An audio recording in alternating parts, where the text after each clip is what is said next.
One forbidden night with Italy's most dangerous mafia boss left me breathless and terrified. I disappeared before dawn, certain I'd never see him again. But 3 years later, Arsenio Lombardo appears across a crowded shopping mall, and his eyes drop to the dark-haired child in my arms. In that moment, everything changes. The secret I've been protecting. The daughter who has his eyes. The truth I thought I could hide forever. He knows. And what happens next will either consume us all or forge us into something unbreakable. Before we begin, I need your help.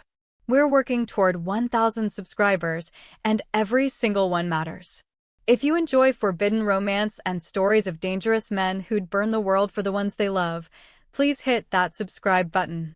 And I'd love to know where you're listening from. Drop a comment telling me your city or country. It means the world to know our stories are reaching you wherever you are. Now, let me tell you about the night that changed everything. I never believed in fate until the night I walked into Il Serpente Nero. The club breathed with a dangerous rhythm, all exposed brick and amber lighting that cast long shadows across faces that knew secrets I couldn't begin to imagine. I shouldn't have been there. My friends had insisted I needed to forget about my shattered engagement, about finding my fiancé in bed with my own sister, about the carefully planned life that had exploded in my face. They wanted me to feel something other than broken. I just wanted to feel nothing at all. The bartender placed a drink in front of me without me ordering it, the amber liquid catching the low light. Compliments of the man in the private section, he said in Italian, his voice low and cautious, as if even mentioning this man required care. I should have ignored it. Should have left the drink untouched and walked straight out into the Milan night. But something made me turn and look toward the roped-off area he'd indicated with just the slightest tilt of his head. That's when I saw him. Arsenio Lombardo sat like a king who'd claimed his throne through blood and fear, one arm stretched across the back of the leather booth. His presence filled every inch of space, even from across the crowded club. He didn't smile. Didn't wave. He simply watched me with eyes that were cold, calculating, and somehow saw straight through every defense I'd built around my broken heart. I walked into my apartment that Tuesday afternoon with wedding fabric samples in my hands and my sister's laughter in my ears. The sound was coming from my bedroom. Our bedroom. The one I shared with Marco, the man I was supposed to marry in 6 weeks. I should have known something was wrong when I found her shoes by the door. Valentina never just dropped by in the middle of the day. But I was too busy thinking about ivory versus champagne, too wrapped up in the fantasy of the perfect wedding to the perfect man, too blind to see what was right in front of me. The bedroom door was cracked open, just enough for me to see everything. My fiancé. My sister. The white sheets I'd bought last month tangled around them both. Valentina's head thrown back in pleasure, Marco's hands on her body the way they'd been on mine just that morning when he kissed me goodbye and told me he loved me. I didn't scream. Didn't cry. Didn't make a single sound. I just stood there, fabric samples slipping from my numb fingers to the hardwood floor, watching my entire future disintegrate in real time. Marco saw me first. His face went white, then red, scrambling for words that would somehow make this okay. Valentina at least had the decency to look ashamed for half a second before she pulled the sheet around herself and lifted her chin. Stella, we didn't want you to find out like this. How long? My voice sounded strange, distant, like it belonged to someone else entirely. Does it matter? Valentina's eyes held something I'd never seen before, defiance. Victory. He loves me, Stella. He always has. You were just safe. Safe. The word hit me harder than anything else. Because it was true. I had been safe. Predictable. The older sister who did everything right, who planned everything perfectly, who never took risks or made waves. And look where it had gotten me. I walked out of that apartment and kept walking until my legs ached and the sun started to set over Milan. My phone buzzed endlessly with calls from Marco, from Valentina, from my mother who'd somehow already heard and wanted me to think about the family and not make a scene. I turned it off and kept walking. That's when I passed Il Serpente Nero. The Black Serpent. I'd walked past it 100 times and never once considered going inside. It was the kind of place whispered about in cautious tones, where dangerous men conducted dangerous business and women who entered rarely left unchanged. My friends found me standing outside, staring at the heavy black door. "No," I said before they could talk me out of it. "Tonight, I'm done being safe." And I walked inside. The club's interior felt like stepping into another world, one where the rules I'd lived by my entire life held no power. Red velvet lined the walls, and the air was thick with expensive cologne, cigarette smoke, and secrets.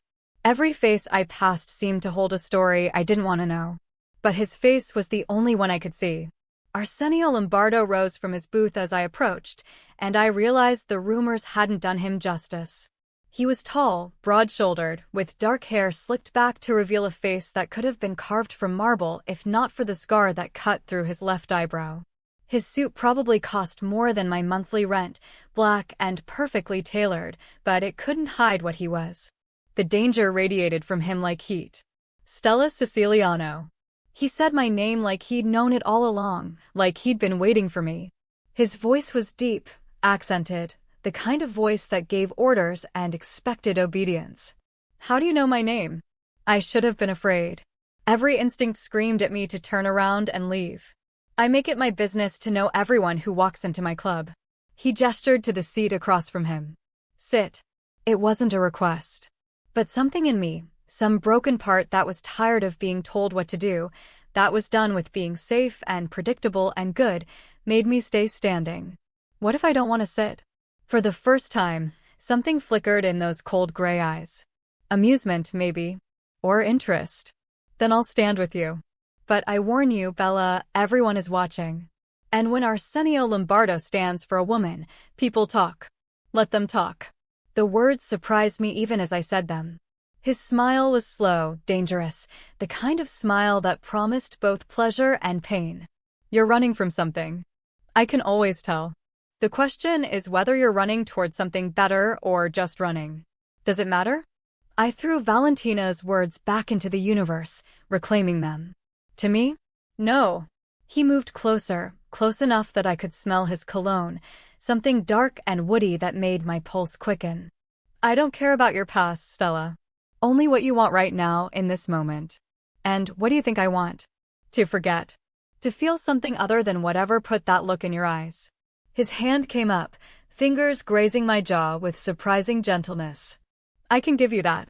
One night where nothing else exists. No consequences. No tomorrow. Just now." Every rational thought I had left told me to walk away. This man was everything I should fear. I'd heard the whispers about the Lombardo family, about bodies that disappeared and debts paid in blood. But when he offered me his hand, I took it. "One night," I whispered. His smile turned predatory. "One night." His penthouse occupied the entire top floor of a building in Milan's most exclusive district, the kind of address that appeared in architectural magazines and whispered conversations about old money and older power. But the moment the private elevator doors opened directly into his space, I realized this wasn't a home. It was a fortress. Floor-to-ceiling windows overlooked the city, but they were bulletproof. I could tell by the slight distortion in the glass. Security cameras blinked red in corners. The art on the walls was worth a fortune, but the safe behind the Caravaggio was visible if you knew where to look. And I was learning to look. Having second thoughts? Arsenio's voice came from behind me as he poured 2 glasses of wine, something dark and expensive.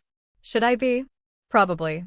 He handed me a glass, his fingers brushing mine deliberately. "But you're still here." The wine was perfect, smooth and rich, but I barely tasted it. Every nerve in my body was focused on him, on the way he watched me like I was something precious and dangerous all at once. When he kissed me, it wasn't gentle. It was claiming, possessive, the kiss of a man who took what he wanted and kept it. We barely made it to his bedroom. His hands knew exactly how to touch me, where to apply pressure and where to gentle. He undressed me slowly, like unwrapping something he'd waited years to possess, and when his mouth found my skin, I forgot every reason I should have been afraid. In his bed, between his sheets that smelled like expensive detergent and him, I let myself break apart and didn't care about the pieces. It was only after, when we lay tangled together in the darkness, his breathing deep and even beside me, that reality began to creep back in. The moon through those bulletproof windows cast silver light across his bare chest, and I saw them clearly for the first time. Scars. Not the kind from accidents or surgeries, but the kind from violence. A puckered circle on his shoulder that could only be a bullet wound. Long, thin lines across his ribs that spoke of knives. A burn mark on his side that made my stomach turn. This was the body of a man who'd survived things I couldn't imagine. Who'd inflicted things I didn't want to know about. I turned my head slowly, carefully, not wanting to wake him. That's when I saw it. The gun on his nightstand. Black, lethal, resting on top of a leather-bound book like it belonged there. Like it was as natural as a phone or a glass of water. My heart started to pound so loud I was certain it would wake him. What had I done? What had I been thinking? This wasn't some romance novel where the dangerous man turned soft for the right woman. This was real. He was real. The gun was real.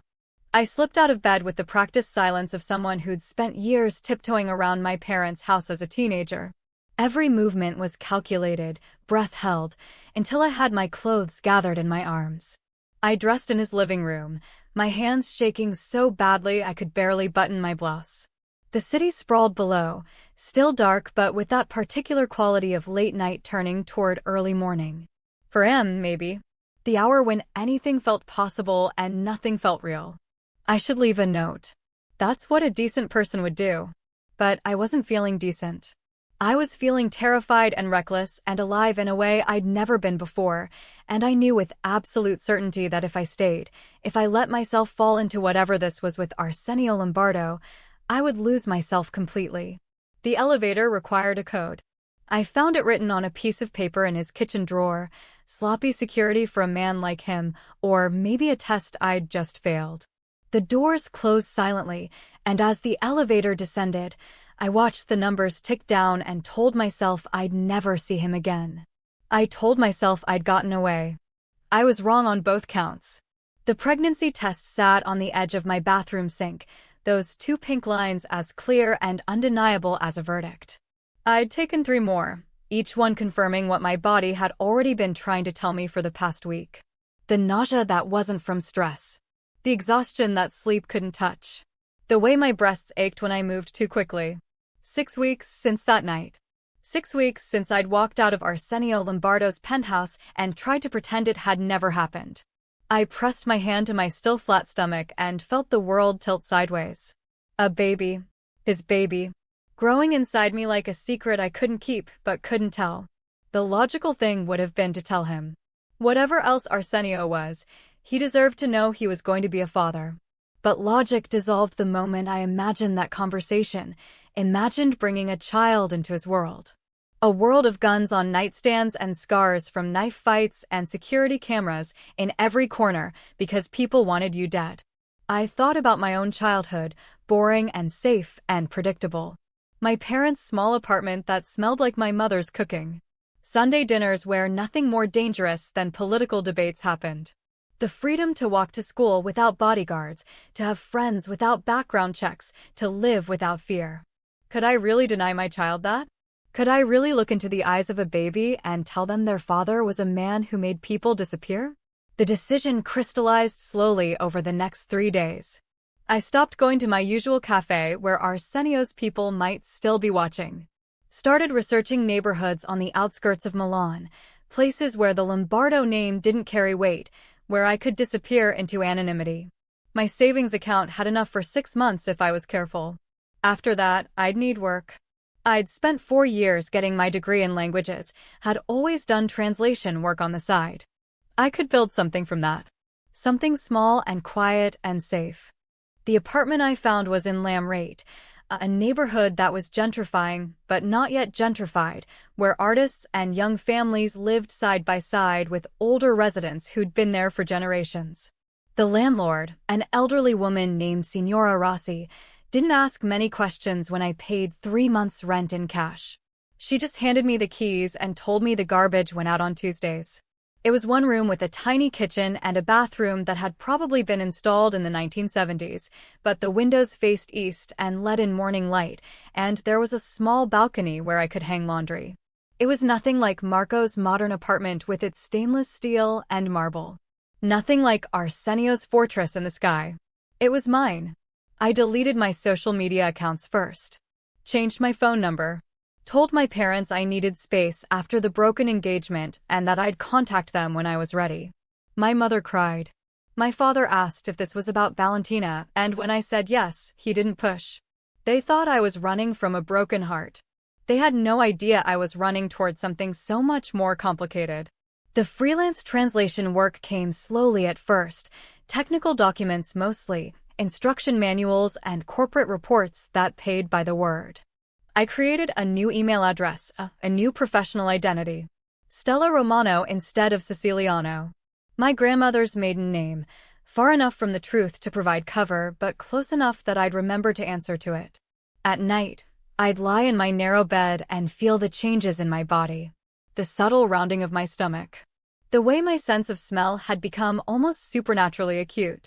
The dreams where Arsenio found me, where those gray eyes locked onto mine with recognition and rage, and something that looked almost like grief. But every morning I'd wake up alone in my small apartment, and I'd tell myself I'd made the right choice. That my daughter, I was somehow certain it was a daughter, would be safer this way. That love didn't conquer all, especially when the man you loved could kill someone with his bare hands. 3 months passed. Then 6.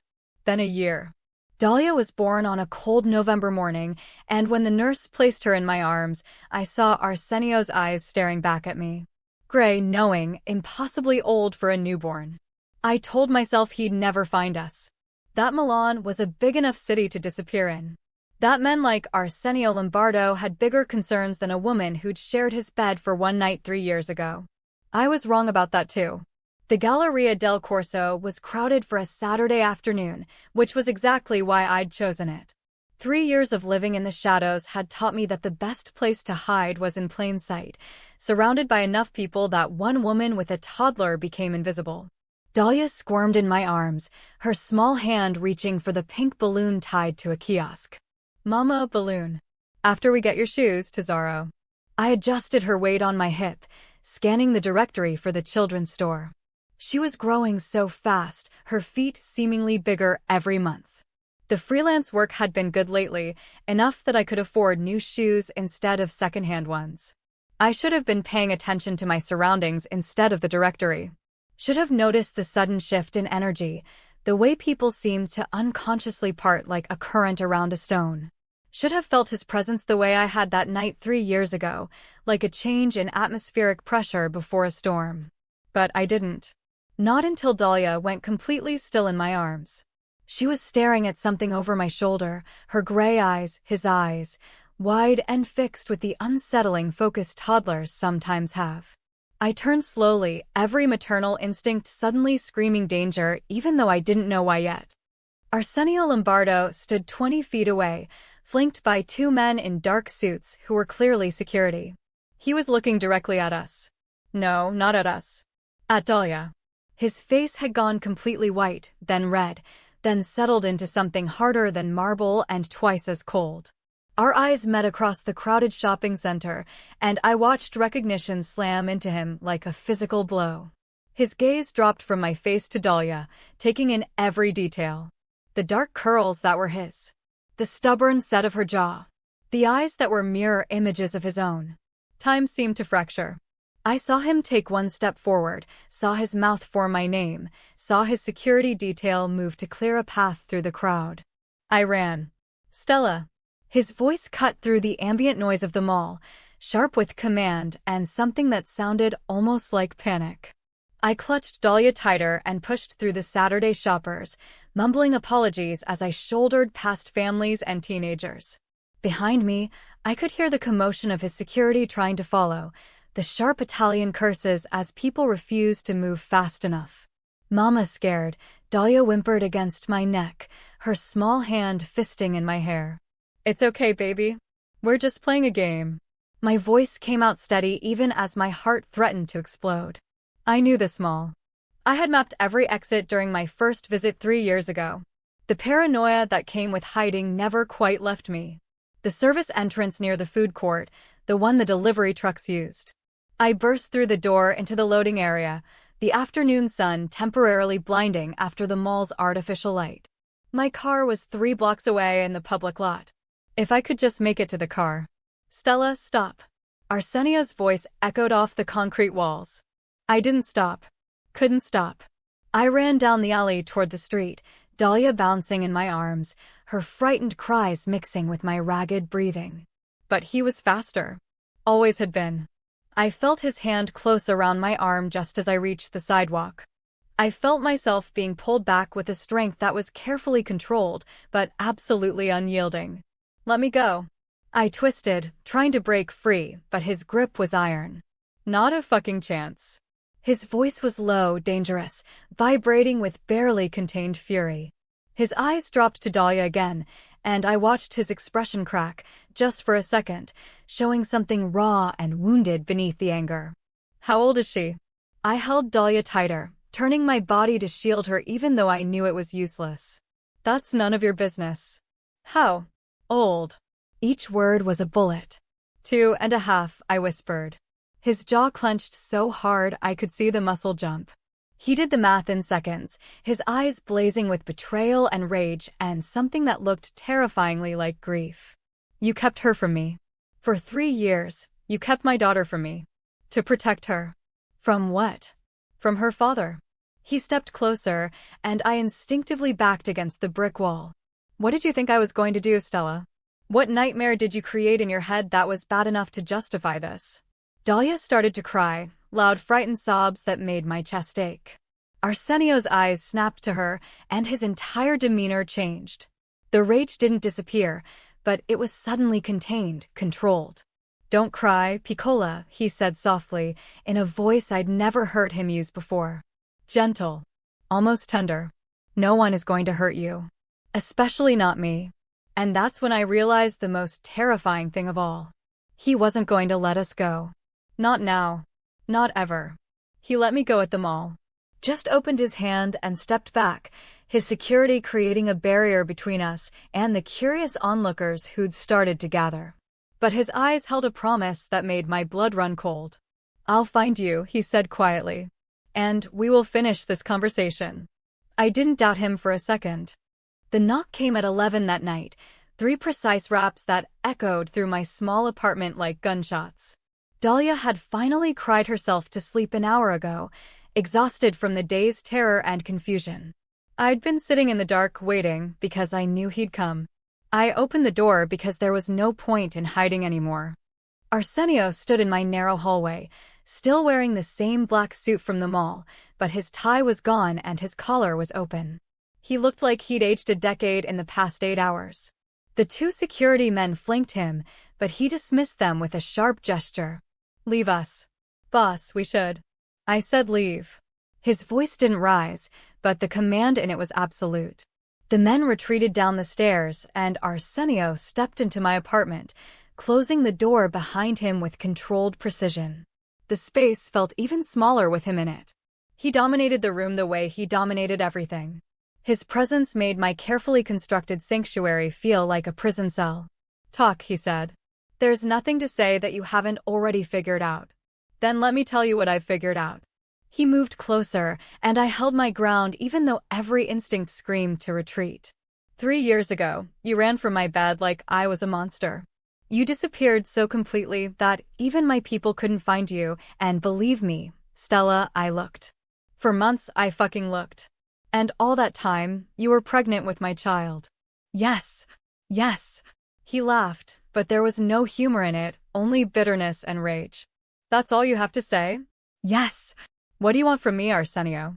An apology.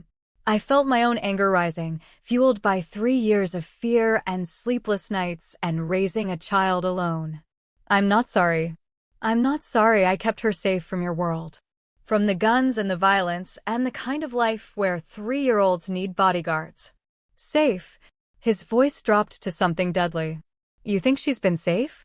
Living in this, he gestured at my small apartment with barely concealed contempt, working yourself to exhaustion doing translation work while my daughter wears secondhand clothes. Those clothes are clean and they fit her, and they don't have blood money attached to them. The slap of my words hit him like a physical blow. For a moment we just stared at each other, all the things we couldn't say hanging in the air between us. "You don't know anything about my money," he said finally, his voice quiet and more dangerous for it. "You don't know what I've built or how I've built it or what I've sacrificed to protect the people under my care. You spent one night with me and decided you knew everything. I saw enough. I thought of the scars, the gun, the fortress apartment. I saw what you are. And what am I, Stella? Say it." "Dangerous." "Yes." He moved closer, close enough that I had to tilt my head back to meet his eyes. "I am dangerous. But never to my family. Never to what's mine. And that little girl sleeping in the other room? She is mine. My blood. My daughter. And you kept her from me. To protect her. From her father." The words exploded from him, and for the first time I saw past the rage to the pain beneath it. "You stole 3 years from me. 3 years of her life. First steps. First words. Every moment I can never get back. And you did it without even giving me a chance." Guilt crashed through me, unexpected and overwhelming. "You would have taken her. Put her in that fortress with bulletproof windows and armed guards and—" "Yes." His voice was flat, final. "I would have protected her the way I protect everything that matters to me. I would have given her safety and security and every advantage my name and power could provide. Is that such a terrible thing? She needed a normal childhood. She needed her father."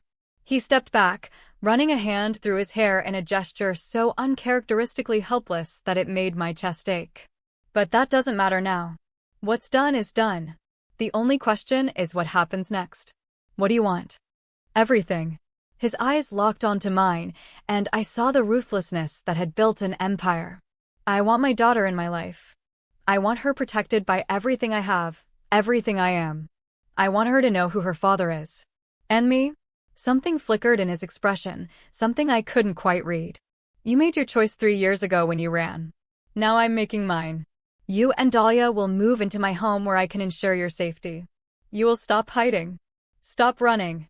And you will let me be the father I should have been from the beginning. And if I refuse?" He smiled, but it didn't reach his eyes. "Then I'll bury you in legal battles until you have nothing left. I'll use every resource at my disposal to prove you're an unfit mother who kept a child from her father out of spite. I'll take her from you completely. Is that what you want?" The threat hung in the air between us, as real as the gun he probably still had holstered under his jacket. "You would do that," I whispered. "You would actually take her from me. I would burn this entire city to the ground before I let you disappear with my daughter again." He moved to the door, his hand on the handle. "You have 24 hours to pack. My men will be here tomorrow evening to collect you both. Don't make me come looking for you a third time, Stella. Because I promise you, if I have to hunt you down again, you will not like what happens when I find you." He opened the door, then paused, looking back at me with eyes that held both threat and promise. "You will never run from me again. Do you understand? Never." Then he was gone, leaving me alone in my small apartment with the ruins of my carefully built life scattered around me and the certainty that everything was about to change. The envelope arrived at dawn, slipped under my door while I was pacing the apartment, trying to figure out how to pack 3 years of life into boxes within 24 hours. I knew it was from Arsenio before I even opened it. The heavy cream paper, the weight of it, the way my name was written in precise, masculine handwriting across the front. Inside were photographs. A dozen of them, printed on glossy paper, each one a different angle of the same scene. Me and Dahlia at the mall. Walking to the park 3 blocks from my apartment. Buying groceries. Sitting on our small balcony while she played with her stuffed rabbit. Someone had been watching us. For how long, I couldn't tell. But the photos were recent, some from just days ago. My hands shook as I reached the last image. Dahlia's face, zoomed in, clear and perfect and vulnerable. And written across the bottom in red ink, Arsenio Lombardo's secret. The knock came 30 seconds later, as if whoever delivered the envelope had been waiting for me to finish looking. This time it was a woman, tall and severe in a charcoal suit, with eyes that assessed me like I was a tactical problem to be solved. My name is Gabriella Costa. I head Mr. Lombardo's security operations. Her Italian was crisp, educated, northern. May I come in? I stepped aside because what choice did I have? She moved through my apartment with the efficiency of someone conducting a security sweep, her gaze taking in every detail, every weakness. When she finished, she sat at my small kitchen table without being invited and gestured for me to join her. Mr. Lombardo asked me to deliver a message, she said, pulling out a tablet and turning it toward me. These photographs were posted on an encrypted forum used by various criminal organizations approximately 4 hours ago. They've since been taken down, but not before they were seen by at least 24 interested parties. The screen showed the same photos from the envelope, but with captions. Speculation about who the child was, why Arsenio had kept her secret, whether she could be used as leverage. Who posted them? My voice came out steadier than I felt. We're still determining that. But the damage is done. Gabriella's expression was professionally neutral, but I caught something underneath it. Concern, maybe? Or pity. The moment these photographs went live, your daughter became a target. Not because of who she is, but because of who her father is. Then we'll disappear.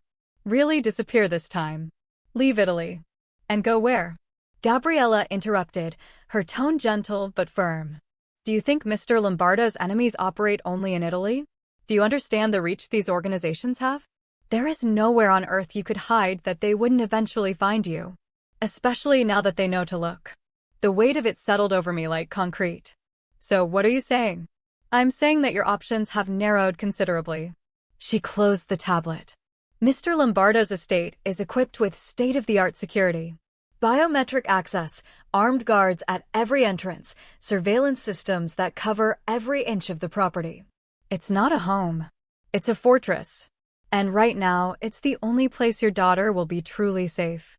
He put you up to this. Sent you here to scare me into compliance. He sent me here to explain the reality of your situation. Gabriella leaned forward, and for the first time I saw real emotion in her eyes. I've worked for the Lombardo family for 8 years. I've seen what happens when their enemies identify a weakness. What they'll do to exploit it. Your daughter is 2.5 years old. She can't defend herself. She can't understand the danger. But they won't care about that. There has to be another way. There isn't. She stood, smoothing her suit with practiced precision.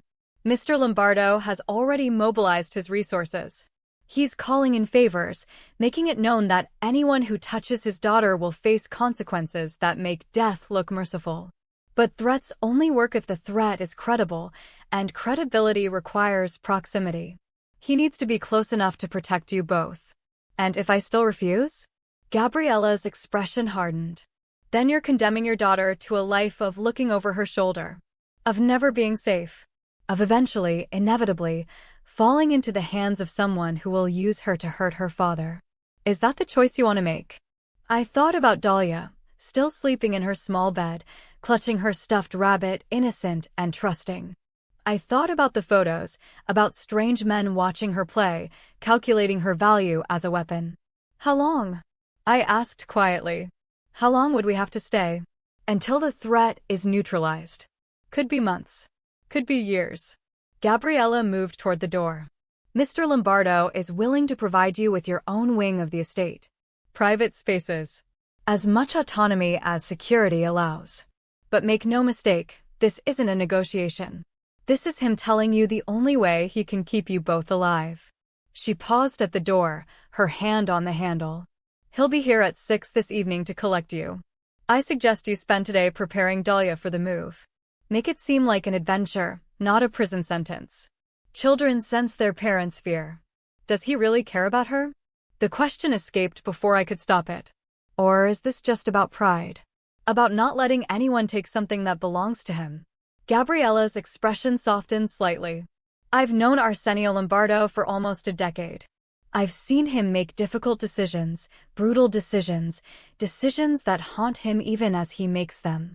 But I've never seen him look the way he did yesterday when he came back from the mall.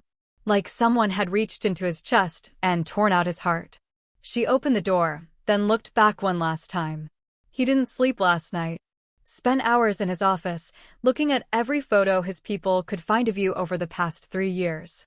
Security camera footage, traffic cameras, anything that proved you were real and not just a ghost he'd imagined. And when we finally found images of the child, your daughter, he sat there for 20 minutes just staring at her face. What does that prove? That whether he's ready to admit it or not, he already loves her. The question is whether you'll let him prove it.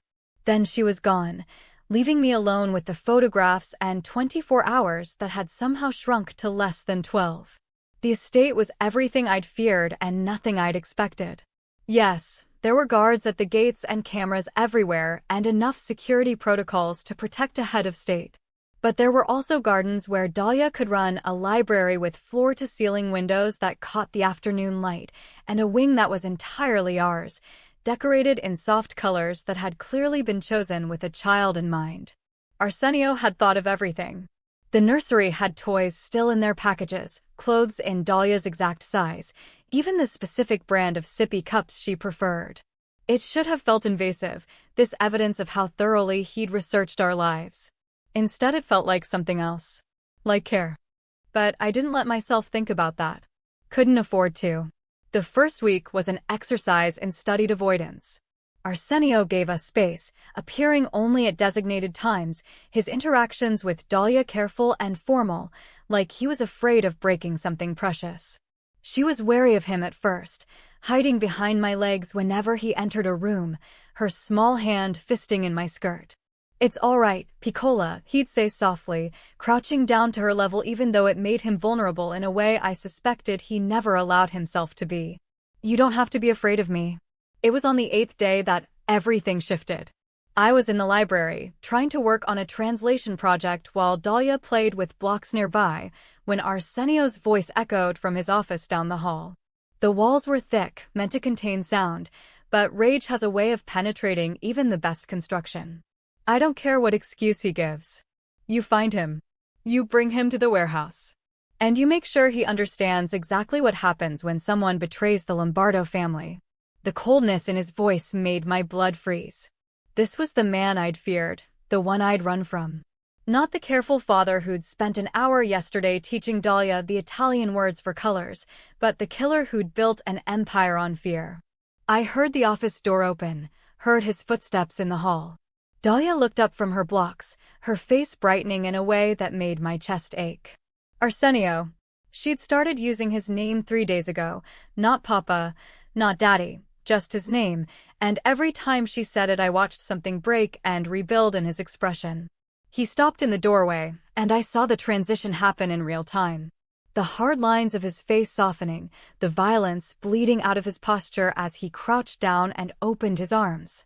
"Ciao, Stellina. Little star." He'd started calling her that, and she preened under the attention like she'd been waiting her whole life for someone to see her that way. She toddled over to him, blocks forgotten, and thrust her stuffed rabbit into his hands. "Coniglio is sad. Needs hug. Does he?" Arsenio accepted the worn rabbit with the same gravity he might accept a business contract. "Then we must fix that immediately." I watched him hold my daughter and her rabbit, watched him press a kiss to her dark curls, and tried to reconcile this tender moment with the violence I'd just overheard. The duality was dizzying. That night I found him in Dahlia's room. She'd woken crying from a nightmare, and I'd rushed in to find him already there, sitting on the edge of her small bed, reading to her from a book of Italian fairy tales in a voice so gentle it made my throat tight. "Il drago non è cattivo," he read, his accent transforming the words into music. "Era solo solo. Aveva bisogno di un amico." The dragon wasn't bad. He was just lonely. He needed a friend. Dahlia's eyes were already drooping, her small hand wrapped around his index finger like an anchor. "Stay," she mumbled.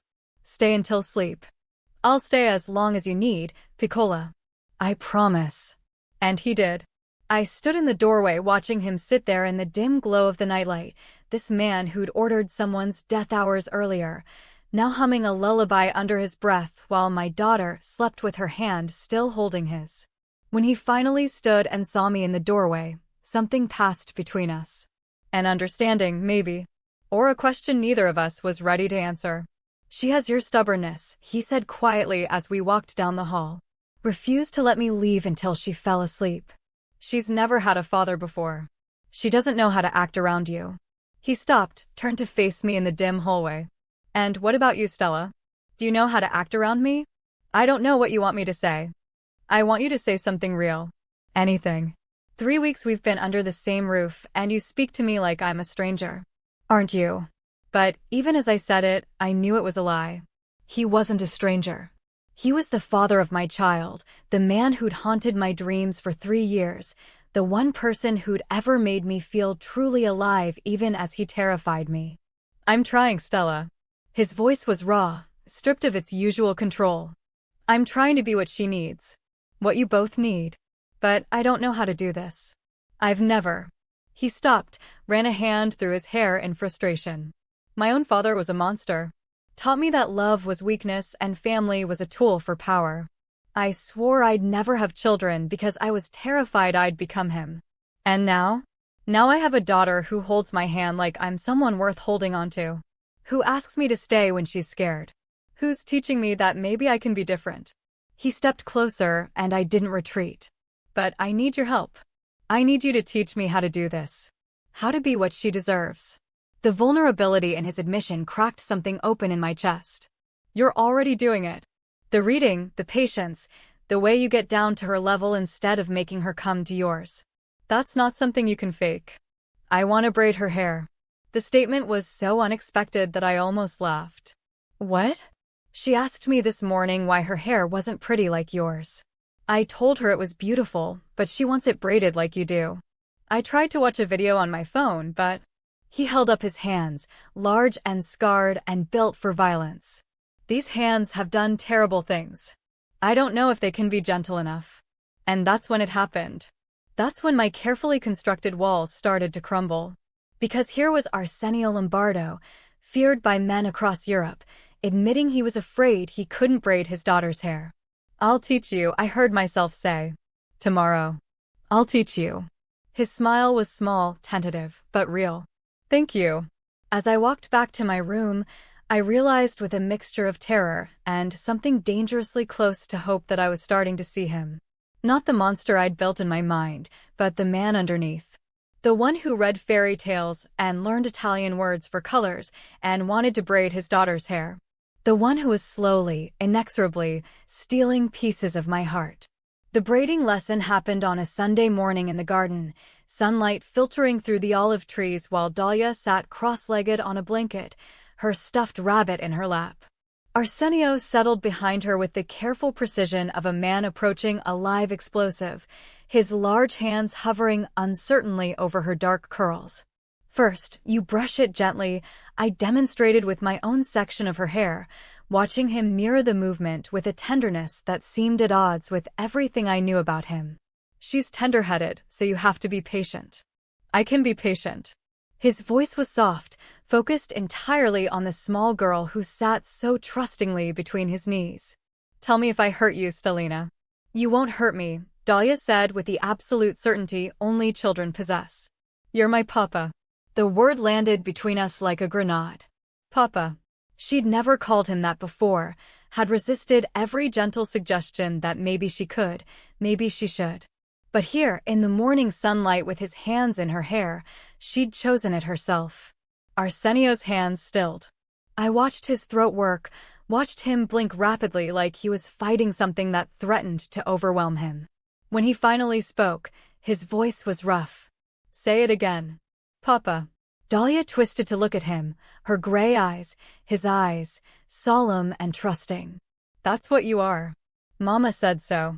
He looked at me over her head, and the gratitude in his expression made my chest ache. I hadn't told her to call him that. Hadn't pushed it. But I also hadn't discouraged it when she'd asked yesterday if Arsenio was her papa, if that's why he lived with us now. Yes, he said, pressing a kiss to the top of her head. That's what I am. Your papa. Always. We finished the braiding in comfortable silence, his large fingers surprisingly deft once he understood the pattern. When we were done, Dahlia ran to look at herself in the reflection of the glass door, squealing with delight at the slightly lopsided, but undeniably genuine braids her father had made. That afternoon, everything changed again. I was reading in the library when raised voices carried from Arsenio's office.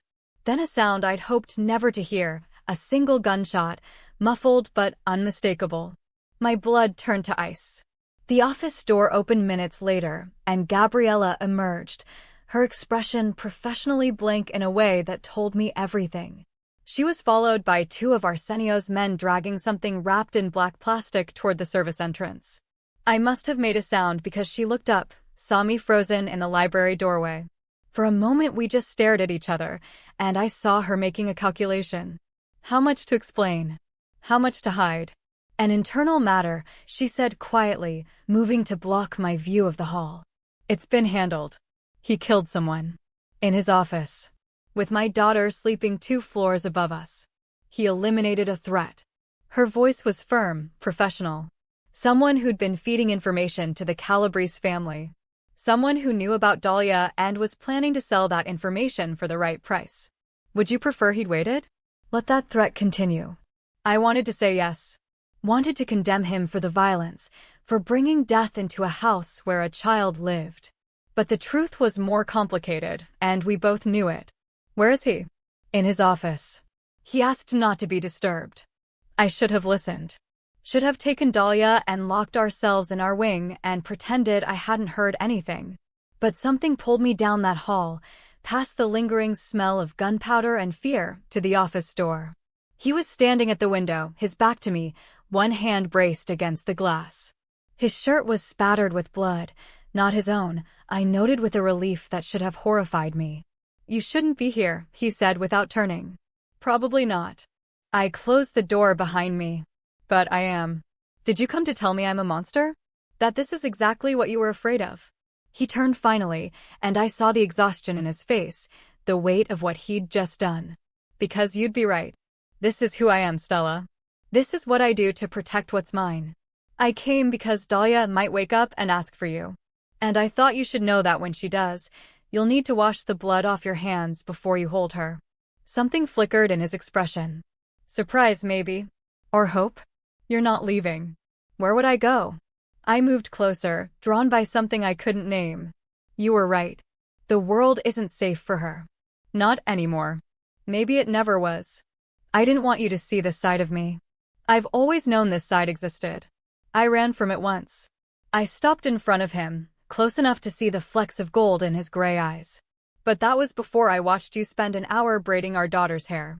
Before I saw you read her fairy tales and promise to stay until she fell asleep. Before I realized that maybe the monster and the father aren't two different people. Maybe you're both. And you can live with that? I don't know. The honesty felt like jumping off a cliff. But I know that when she called you Papa this morning, you looked like someone had given you the world. And I know that the man who killed someone this afternoon did it to protect her. To protect us. He reached for me then, his hand cupping my face with a gentleness that contradicted the violence still lingering in the air. I will always protect you. Both of you. Whatever it costs. Whatever I have to become. I know. And I did.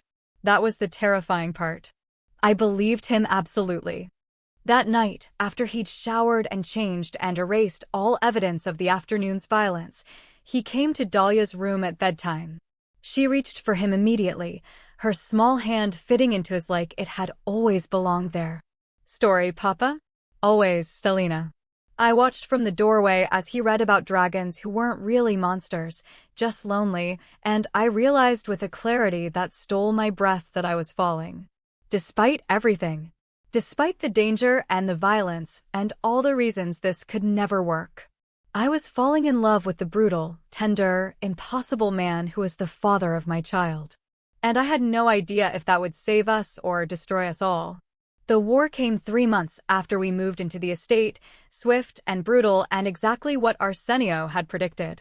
The Calabrese family made their move at dawn, 16 men with automatic weapons attempting to breach the perimeter. They were met with force that left no survivors and no doubt about what happened to those who threatened Arsenio Lombardo's family. I held Dahlia in the reinforced safe room while gunfire echoed through the morning, her small body trembling against mine as I sang lullabies and lied that everything was fine. When Arsenio finally opened the door 4 hours later, covered in blood and soot and rage, she launched herself at him without hesitation. "Papa, you came back. Always, Stellina. Always." He held her with shaking hands, his eyes meeting mine over her head with an intensity that made my breath catch. "Are you hurt?" "We're fine." And we were. Terrified, but fine. Because he'd built a fortress that actually worked. Because he'd prepared for this exact scenario. Because protecting us had become the center of his entire world. That night, after Dahlia finally fell asleep between us in the master bedroom, neither of us willing to let her out of sight, Arsenio made his choice. "I'm restructuring everything," he said quietly, his hand absently stroking Dahlia's hair. "Pulling back from the operations that make us targets. Focusing on the legitimate businesses, the investments, the parts of the empire that won't bring war to our doorstep. Your people won't like that." "I don't care." His voice was hard, final. "Let them find another king to serve. I'm done sacrificing my family for power I never wanted in the first place. What do you want?" He looked at me then, really looked at me, and I saw everything he'd been holding back for months. This. You. Her. Sunday mornings braiding hair and bedtime stories, and knowing that when I close my eyes at night, the people I love are safe. Love. The word escaped before I could stop it. "Yes, Stella. Love." He reached across Dahlia's sleeping form to touch my face. "I fell in love with you 3 years ago in a single night. And I've been falling deeper ever since you gave me something I never thought I deserved, a family. I should have been cautious. Should have protected my heart the way I'd tried to protect our daughter. But watching him nearly die to keep us safe had burned away the last of my resistance." "I love you too," I whispered. "God help me, but I do. The monster and the man and everything in between." His kiss was gentle, reverent, a promise sealed across our sleeping daughter. When we finally pulled apart, Dahlia stirred, her eyes blinking open sleepily. "Papa? Mama?" She looked between us, then smiled with the pure joy only children possess. "Family?" "Yes, Piccola," Arsenio said, pulling us both closer. "Family." 6 months later I stood in the garden watching Dahlia chase butterflies while Arsenio conducted business on his phone, his empire now smaller, but stronger, built on loyalty rather than fear. The past would always be there, the scars, the enemies, the violence that came with the Lombardo name. But we'd found something worth protecting, worth fighting for, worth restructuring an entire criminal empire to preserve. We'd found each other. Finally. Completely. And dangerously in love.